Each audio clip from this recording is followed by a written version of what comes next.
The mission is pretty widely supported. It's become so mainstream now that there is such a big issue with fathers not being present, that it's being recognized, in the secular world, in the church world, so everybody understands what an important mission it is.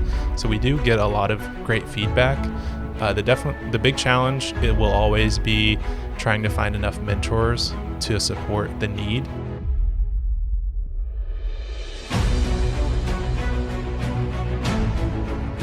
All right, welcome back to the Men of True Worth podcast. Today I have a man of true worth right in front of me, Mr. Skip Simmons. Skip is the executive director of No Longer Fatherless, an organization that connects young men who don't have fathers to mentors who can actually be a role model in that young man's life and teach them about biblical manhood. And once again, this is the Men of True Worth podcast. I'm Michael Lewis, your host. I am child of God, husband to an amazing wife, father of 3 energetic little girls, so I am certified bona fide girl dad. And today I have Skip Simmons. Thank you, Michael. I'm excited to be here. I've got a lot of girl dad friends, so definitely appreciate that. Skip, you are the executive director of No Longer Fatherless, as well as the founder of this amazing organization. So before we get started on this topic where we're going to talk about building strong futures in men and the power of male mentorship, I'm really excited about this topic. So, but I want to find out a little bit more about who you are and what you guys do there at No Longer Fatherless. This is just an amazing organization. So if you would take a moment and share with us real quick, and then we'll get started in our topic. Yeah, sounds great. So I'm also a child of God and married. This year will be 11 years, actually. I was thinking about that on the way over, and it'll be 15 years together, which pretty much blew my mind. As a 35-year-old, now I'm coming up on half my life together with Raquel, which is pretty amazing. We have a 10-year-old boy, and it was really on my own faith journey as I got brought back to God and really dove into my faith, where I had this defining moment and life-altering moment where I truly felt like God hit me with this and said, I want you to share the experiences you had with your dad with kids who aren't as lucky. And so it was a journey to figure out what that meant and what that looked like. And I had a time with the Boys and Girls Club where I worked with them, and eventually led me to start our own nonprofit with a friend, No Longer Fatherless. And we came up with the idea in 2016 and put the board together, put the organization together as a 501c3 in 2017, and had our first class of mentors in 2018, and then have slowly been gaining traction over the years, and it has really taken off. We're growing more than ever now, and our mission is to recruit, train, and match mentors with boys growing up without a father figure, and that's here in Volusia and Flagler County, and we serve 6 to 19-year-old young men. That's really cool. Thank you for sharing that. And so that experience that you've had, you wanted to take your experience with your parents and with your father, and you recognized a need where so many young men are being raised without fathers, and you wanted to bring them some sort of role model, some mentorship, some guidance in that area. Does that sound about right? Yeah. So it's pretty astounding statistics involving the fatherless. For one thing, the United States has the highest single parent household rate in the entire world out of any other country. We have the highest single parent household rate, which is mind blowing. It's around like 25% of homes are growing up with a single parent. And I think Volusia is even higher than the national average. And then there's estimations of millions of kids who are growing up without their biological father. And so the Bible warns us about this repeatedly.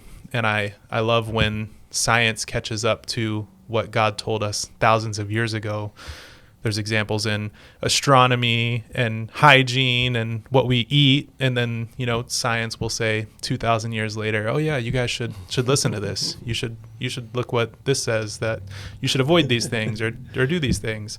Yeah. And the same thing with the fatherless. Like, he tells us repeatedly to care for the fatherless, care for the orphans, care for the widows. And then we see statistics back it up now, where there's studies of at-risk youth who don't have their father in their life, who are more prone to youth suicide and dropping out of high school and going to prison and teen pregnancy, and just so many negative outcomes associated with not having that male role model, that father figure. And so we're trying to supplement that with mentoring. Yeah. Well, who knew that following the Bible's example would be a good thing for our lives? Yeah. No, that's cool. So this is really exciting, because you sharing from the Bible, and then your experience with your father to young men, and pairing young men with male mentors, training the mentors first, vetting them, going through the whole background check and everything. I know we've talked about it briefly before. You understand the power of male mentorship, of male leadership in the household and things like that. So, and you're making an effort to put it out there for others.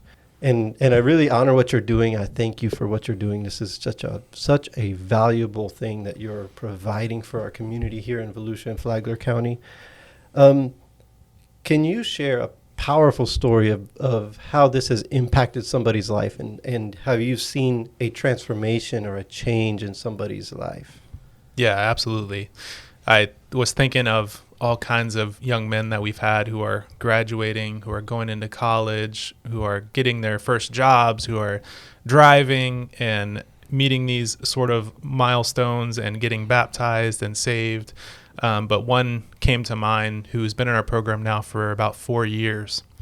So it was after COVID, and it was the first event we were able to host after COVID and everything got shut down. So it was for our Father's Day cookout in June of 2020. So we had everybody outside, so it would be okay. We were at a park, and I didn't really know I should reserve this park. And when we pulled up, there were cars everywhere, and there was actually a disc golf tournament going on. It was at a Doris Leaper park. And so I sort of tried to take over this pavilion, and I set up our banners and everything. And so a guy walks over, and I thought he was going to be, upset with us for taking their space. And he was just like, "Hey, what's going on here?" And his name's Brian. And so I told him all about the organization, and he said, "Well, I'm interested in that.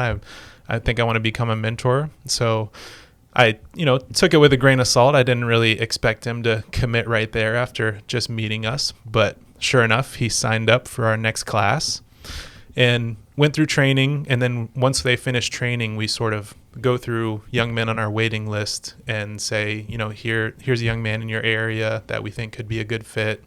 So we sent him a couple young men from the waiting list, and one of them was a young man named Jamie. And Jamie was adopted by his, parents, and this family, I call them angels on earth. They have adopted over 10 kids who most have special needs. And as soon as they finished the adoption process with the last one, the husband had a massive heart attack and passed away shortly after they just adopted all these children, and mom was left on her own. And so Jamie was pretty young and was really close with his adopted father, and they would go fishing and do things like that. And once his dad passed away, he really sort of went into a dark place, didn't want to go outside, didn't want to do things, just wanted to play video games, and was really struggling. And so he had some behavior issues associated with this. And we had our registration with his information. The moms fill out a registration first thing when they sign up the boys. And so a lot of times, we hear about a lot of the bad stuff that the boys have gotten into. And so there were some behavior issues and outbursts. And so Jamie had actually been rejected by a couple mentors who previously went through our training and just said, I don't think I'll be a good fit. I don't think I can handle this situation. And so Brian got the registration, and he said he prayed about it for a while, and he thought to himself, if I if I turn down Jamie, then who's going to help him? And basically like thinking, what if I say no? What's going to happen to this young man? And so they've been matched now for about 4 years. And one thing, Brian is an outdoorsman. He paddleboards, he does disc golf, he fishes, all these things. And so that's sort of what he included Jamie on from the beginning. And really, Jamie's confidence was the first thing that started to blossom, where prior to our program, he wouldn't really interact with other kids. He wouldn't feel comfortable playing any sports. And then, a year in, he's joining in our pickup football games at our cookouts and football games that we go to and things like that. And Brian, he's a business owner, so they own Manzano's sub shop. He's the cabinet dude is his business for remodeling and things like that.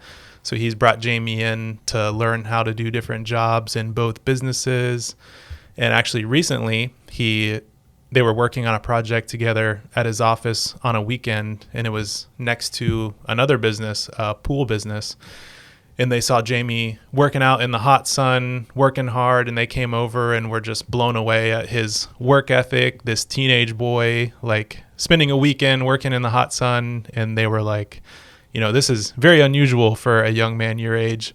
And they actually offered him a job on the spot for the pool company. So Brian has, just helped his confidence so much and taught him so many valuable skills, shown him new hobbies, and helped him get jobs. He's going to help him get his license. And that's just what it's all about, is being that male role model, somebody supporting, encouraging, and helping you through all these challenges that the boys are facing. That confidence, that gift of confidence that has been given to these young men, it's just awesome. And I bet I'm not wrong in saying this. You've seen this story happen over and over again. Does that sound right? Yeah. What you guys do is so cool. What would you say is as far as male mentorship, what would you say is the three most significant changes that you see? You mentioned confidence. If that's like one of the highest, what are the other two? Yeah, I would definitely say confidence, and I guess maybe you'd want to say like drive, searching for passions. There's so many kids these days that are not passionate about something, and that's such a big part of our program, is finding something that they look forward to, finding a hobby or a job or a career that they can just latch on to, that they can, take on for life. And so, having that drive, passion, confidence, and I would say, behavior is a big part. A lot of times they get to us and there are a lot of issues. A lot of times with not having a male role model around, it leads to a lot of disrespect toward women, which we see a lot in these teenage boys.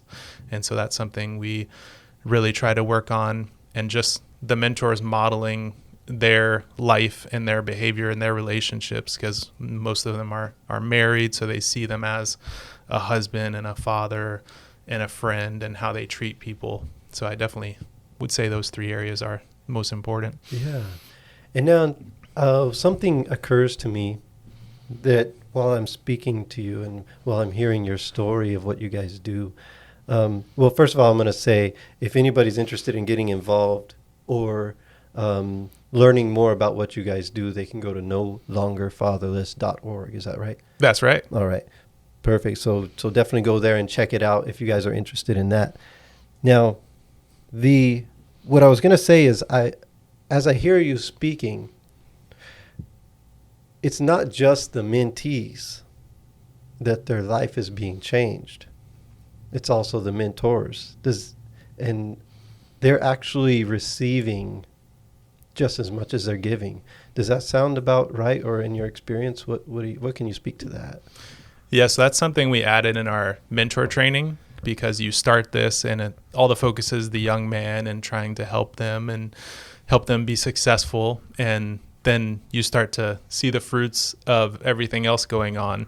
And so we added in our training that mentoring blesses everyone, and how many relationships bloom from, all sides. And we have testimonials where we try to get the families to share about the impact of the program and our mentors. And oftentimes the mentors have expressed that they almost feel guilty that they're getting praise or compliments because, they feel like they're getting as much out of this as they're giving. We have a lot of mentors say that. So it's definitely a beautiful thing, and so many relationships are blessed all around. Yeah. And I feel like there's just so many men that feel like they're just going through life alone. They don't have a ton of support. What can you speak to them, even if they're adults, what can you speak to them as far as the importance of getting out there and finding mentorship, and then also providing mentorship, as we spoke about some of the benefits here? Yeah, this has become a separate passion of mine, is helping men as well, because specifically toward last year, I had men coming up to me and sharing that they really maybe struggling in their church or in their faith or in their life, and they felt like they were alone, like there were groups for women and parenting groups for women and marriage groups for women, but they didn't really have these resources for men. And so one thing I did was start a small group called Life is Hard, which I told you about. We have a men's group every Tuesday at 6:30 a.m. And it's just about guys supporting each other and making it okay to talk about things you're going through. 6:30 a.m. 6:30 a.m. Wow. No, keep going. Yeah, I don't like to take away evenings from family. So, and it helps me wake up early. I'm not an early riser by nature, so I got to force myself to get up. And we offer free coffee every Tuesday. That's all we promise is coffee. But yeah, it's important to share what you're going through, and you meet people surface level and they may look like they have it all together, but we have guys in our group who've had a miscarriage recently, who wives are battling cancer and have financial issues. Like, you just don't understand what people are going through. And then I like to relate it to Jesus, where if you look at Jesus as a good role model or mentor, like if you're a Christian, you definitely should.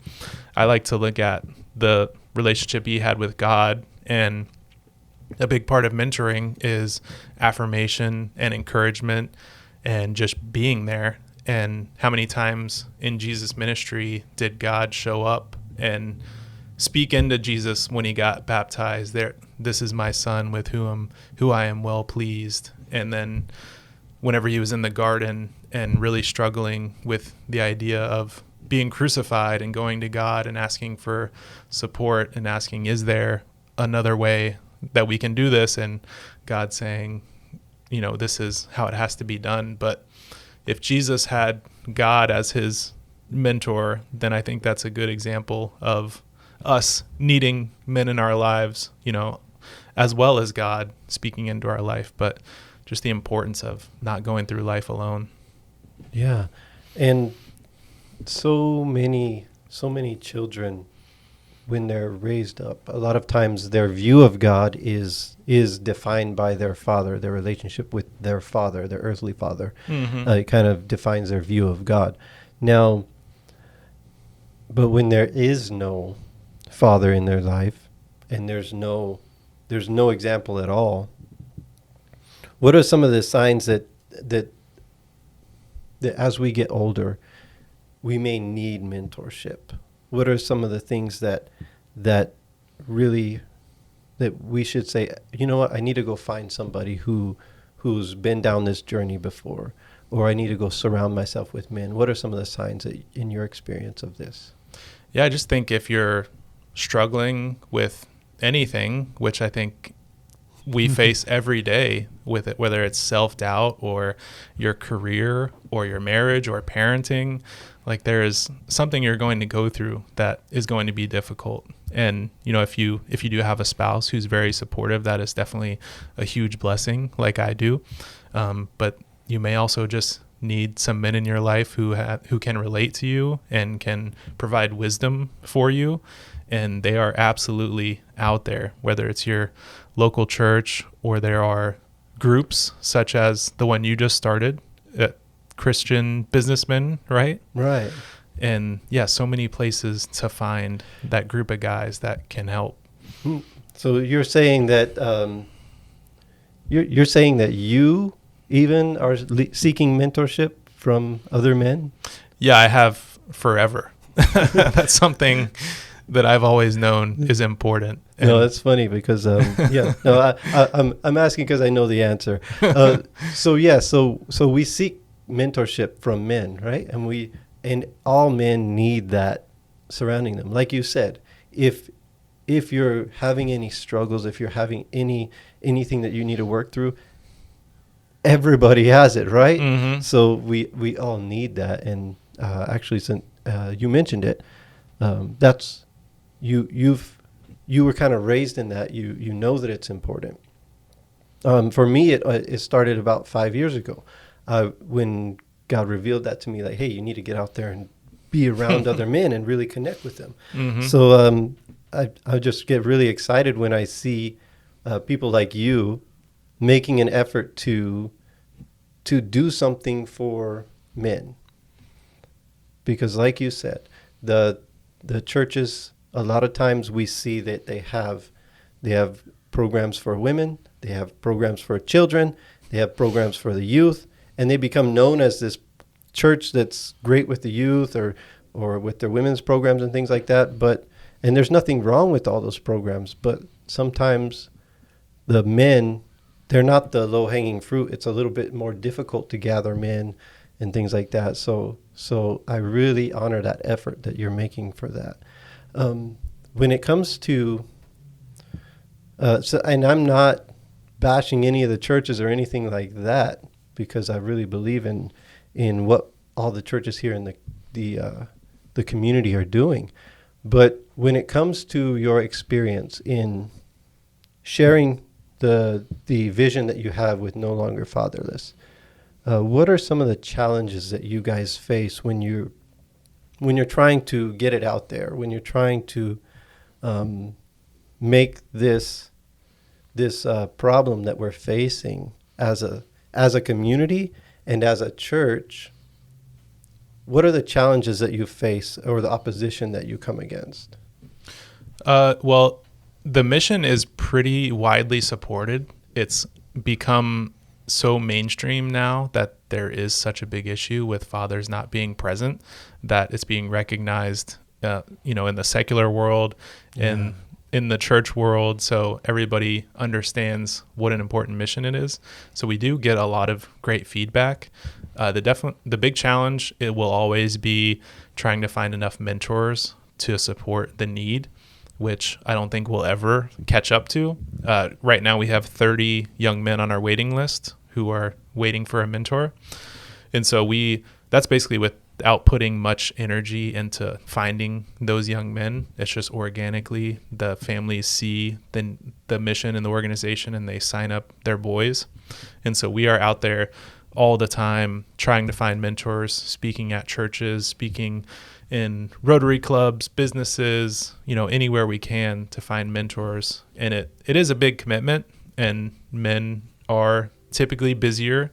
I think that may go back to, why there aren't as many men's groups in churches, is because, they feel overwhelmed oftentimes and maybe working and family and sports or whatever the case may be. So it is a commitment to be a mentor. And then also a lot of times men just don't feel like they're equipped or good enough, which makes me sad. I point them to the Bible, and everyone God uses throughout the Bible has flaws that are stated, I believe, that should encourage us. And God is saying, look who I used, who had a speech impediment or went through adultery or murder or polygamy and all these different things they struggled with.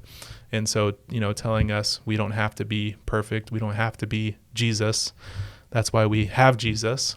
is to grow closer to him.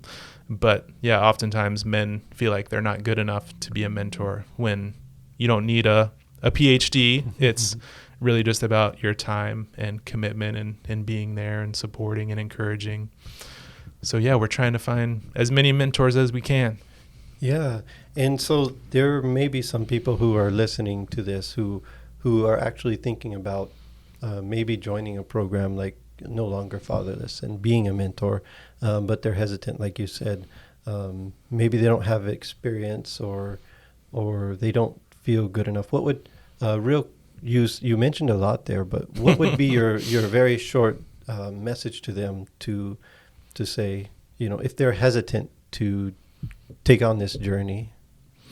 Yeah, I would say it is probably a lot easier than you're thinking, that we tend to overblow things in our minds at the possibilities of negative outcomes when it can be a lot more simple than that. So, we do ask for weekly contact with a young man. That's our main program, is one-to-one mentoring. So that, could be an hour a week or so, depending on the activities you choose.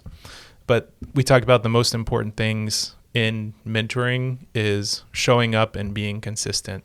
And you don't need any experience to show up and be consistent. It's pretty simple. And oftentimes they just are excited to have guy time. They're just excited to be with you and spend that time together and play a sport or go for a walk or whatever it may be. So a lot of times it is pretty simple.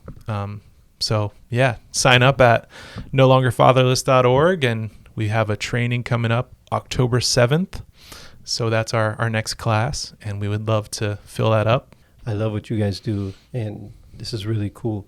Now, when I talk about, if we shift it a little bit and we talk about what we're doing on an everyday basis.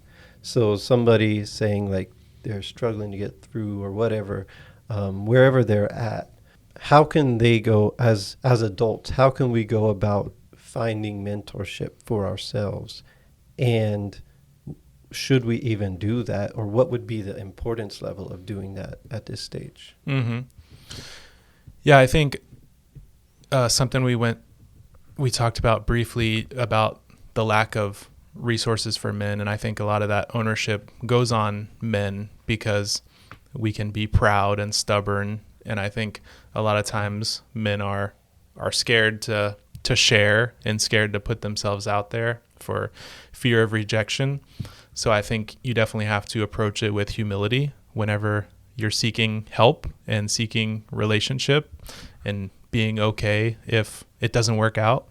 But I read a book on mentorship previously, and it talked about being bold enough to ask someone if they would be willing to mentor you. So if you have someone in your church or a close friend who you look up to and admire and feel would add wisdom to your life, then you could approach them and say, hey, I was just wondering, I look up to you and think you would add a lot of value to my life. Would you be interested in mentoring me? And then, they could work that out, if that's getting coffee once a week, if that's a phone call a month, however they want to pursue that. That could be a way to be bold and sort of ask for it. What can the churches do to further this mentorship and this fellowship and this community amongst men? Yeah, I think it really just depends on their sort of structure that they have. I know my home church is Thrive Church in Port Orange, Pastor Pete Kierstead. So they try to have leaders in every department. And then so, if it's the youth ministry, and then they have a next level of leaders who are there. And then so they're sort of making sure everyone involved in volunteering and leadership has a point of contact and has someone they can go to and someone they can report to. And obviously in church, it's not going to be, a business call like, did you get set up done today on time? It's more, building relationships and making sure they're there for each other. So I definitely think structure and boundaries are important, and who's working together And then also I'm a big believer in small groups. So like I have my men's group. I know Christ Church Port Orange has a Mighty Men group that meets every month. I know Tomoka Christian has a men's group that meets, I believe it's monthly. And so I think as I learned about sort of a lack of resources over the past year, and now I'm finding more and more that are out there. So I think whether I just didn't know about them or maybe we're adding more as we see the importance. I definitely think those are good things to have. Yeah, and it sounds like what you're talking about is delegating a lot of the tasks from the big picture. So you got a pastor that's got 500,000 people in their church, and so they can delegate the different departments to have a more intimate connection with these people, as well as small groups. And so in your experience, that's a lot of what we can do as a church to reach out to men, is sort of have these smaller connections. Yeah. Is that kind of what you're saying? Yeah, and I had an experience. I actually worked in the kids ministry years ago, leading kindergarten through 5th grade services. And I had about like 20 or so volunteers on my team, and I wasn't doing a great job with relationships and staying connected and, building better relationships. It was more surface level and making sure they're volunteering. And then so they wanted me to set up additional leaders that, I can build relationships with them, and then they build relationships with the volunteers. And one guy at the time, Jamie, and I was trying to make a point, like trying to stick up for myself that I'm doing a good job and I'm leading my volunteers right. And then he said, how many disciples did Jesus have? And then I was like, well, 12. And then he goes, so you think you can lead more than Jesus did? And I was like, that's a good point. So, maybe having a lead pastor who, if he has a church of 100 or 200 or 300, that might be a little unreasonable to think that he can care for that many people and have, meaningful relationships with everyone, that we need additional leaders and pastors and others to help support that. Isn't that cool? It really is that smaller, intimate connection where we actually can change somebody's life, where we can know who they are. When you start growing a group, at some point, people start showing up, and you don't even know that person, and so it's really important to keep a group of. He had his inner circle, right? Yeah. And then the 12. And I love what you're saying there, because really we expect that we can lead this large group of people. And then we find out that we don't even have a relationship with the majority of them. And that's really what it comes down to, having an actual relationship where I actually know this person and I know what they're struggling with. So that's really important, and I'm glad that you're bringing that. Why is getting involved in these small groups, in these different programs, why is it so important, so critical for men to get active and get out there and surround themselves with men? I think we don't know what people are going through. Unfortunately, just a week ago, we learned of 2 men in our area who overdosed on fentanyl, and these were, at least one was involved in a church, the other one was married. And like, if you don't know what people are struggling with, how can you help them get out of it? And we have to be there. I was in a small group, marriage group, with a close friend who had a miscarriage, and it was just devastating for the family. And so we were able to love them and support them, and it, as much as we could. They had to get through it on their own as well. But if we weren't in that group and in close relationship with them, we never would have known. And then, so you just have to be there for people. and life is hard, as our group says, and we're not supposed to get through it alone. So it's just so important going through it together and helping each other through these tough obstacles that we don't see coming. A lot of these things that you're talking about, these principles that you're talking about, that can make a difference in people's lives. What you're doing with No Longer Fatherless, this is making an impact in all these young men's lives, but it's also making an impact in the men who are mentoring. The mentors and the mentees, they're both being impacted, and it's just having this compound effect. And so I'm just really encouraged by hearing your story, first of all. But what would you want to leave people with? So if they're listening to this message today, they may not even live in the area or be able to be connected to us in any way. What would be your message to men that are listening to this today? So to men specifically, I would say to don't be afraid, and everything's going to be okay. And you got to put yourself out there, whether that is getting involved in a men's group, a small group like we've talked about, building relationships, going through life with other men.